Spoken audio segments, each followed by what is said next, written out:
नमस्कार विद्यार्थी मित्रांनो, मॅथमॅटिकल लॉजिक या चॅप्टरमधील एक्सरसाइज 1.4 यातील सेकंड क्वेश्चन आज आपल्याला या व्हिडिओमध्ये सॉल्व करायचा आहे. Rewrite the following statement. येथे आपल्याला एक स्टेटमेंट दिलेलं आहे. रीराइट हेच स्टेटमेंट आपल्याला पुन्हा लिहायचं आहे. कंडिशन काय आहे? Without using if then. त्या नवीन स्टेटमेंटमध्ये हे दोन वर्ड्स आले नाही पाहिजेत. इफ आणि देन. पहा, दिलेल्या स्टेटमेंटमध्ये इफ आहे आणि देन पण आहे. हे दोन्ही वर्ड न येता हे स्टेटमेंट आपल्याला पुन्हा लिहायचं आहे. इफ देनचं स्टेटमेंट आहे म्हणजे इम्प्लिकेशनचं आहे, बरोबर आहे. आता if a man is a जज हे एक स्टेटमेंट आहे. सपोज पी, इफ नंतरचं पी आणि देन नंतरचं क्यू. तर हे स्टेटमेंट पी देन क्यू या फॉर्ममध्ये आहे, बरोबर आहे. तर आपल्याला कंडिशनल लॉ माहिती आहे. हा कंडिशनल लॉ इक्विव्हॅलंट असतो निगेशन पी और क्यूला. हे देन काढायचं असेल तर आपण पहिल्या स्टेटमेंटला निगेशन अप्लाय करतो आणि देनऐवजी और सिम्बॉल अप्लाय करतो, बरोबर आहे. याप्रमाणे आपल्याला कन्वर्ट करायचं आहे. पहा, याचं सोल्युशन कसं लिहिणार आपण किंवा आन्सर. लेट पी, पहिलं statement a man is a जज. हे पहिलं स्टेटमेंट आहे, पी घेतलेलं आहे आपण. आणि क्यू स्टेटमेंट आहे he is honest. He is honest. Symbolic form किंवा given statement. Therefore given statement is P then Q. दिलेलं स्टेटमेंट पी देन क्यू आहे, बरोबर आहे. पहा, आता हे दिलेलं स्टेटमेंट आपण या फॉर्ममध्ये पण लिहू शकतो कारण दोन्ही इक्विव्हॅलंट आहे. Therefore given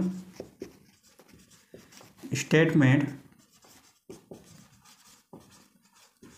can be written as negation P or Q. कारण काय आहे, P देन Qला आपण असं लिहू शकतो. Conditional law. पहा, दिलेलं स्टेटमेंट या फॉर्ममध्ये आहे. आता आपल्याला या फॉर्ममध्ये लिहायचं आहे. म्हणजे आपण कसं लिहिणार? Not P. A man is not a जज. येथे नॉट ॲड करणार आपण. अ मॅन इज नंतर अप्लाय करणार. नॉट इज नॉट अ जज.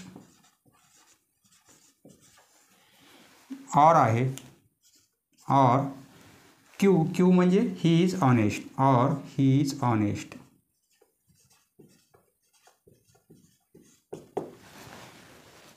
पहा, याप्रमाणे दिलेलं स्टेटमेंट आपण इफ आणि देन न लिहिता वेगळ्या फॉर्ममध्ये लिहिलेलं आहे.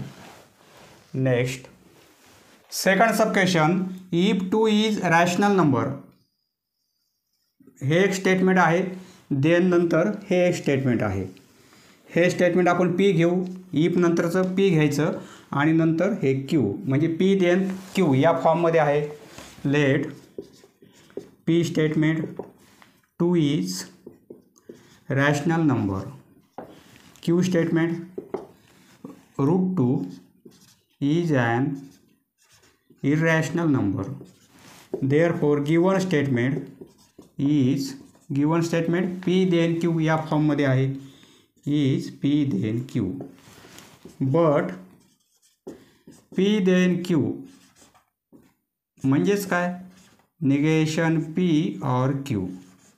कंडिशनल लॉ, बरोबर आहे. देअरफॉर गिवन स्टेटमेंट म्हणजे हे दिलेलं स्टेटमेंट. गिवन स्टेटमेंट म्हणजे हे स्टेटमेंट या फॉर्ममध्ये आहे.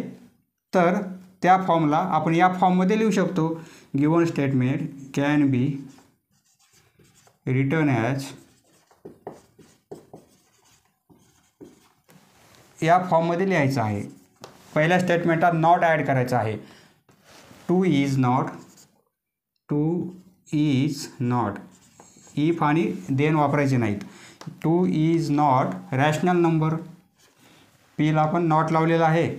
ऑर इथे सिम्बॉल आहे, आपण वर्ड लिहिणार. ऑर क्यू म्हणजे √2 is an irrational number. √2 is an irrational number. Next sub question 3. If नंतरचं स्टेटमेंट पी आणि देन नंतरचं statement q. Let p f(2) = 0. Statement एवढंच आहे. क्यू देन नंतर f(x) is divisible by x - 2. Therefore given statement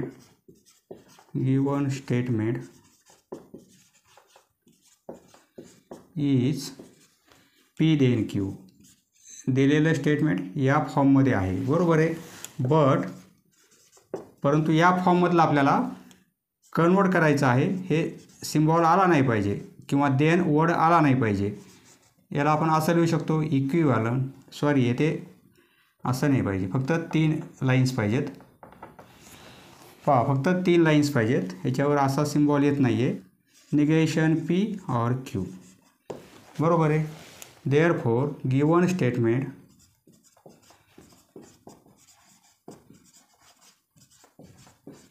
can be return as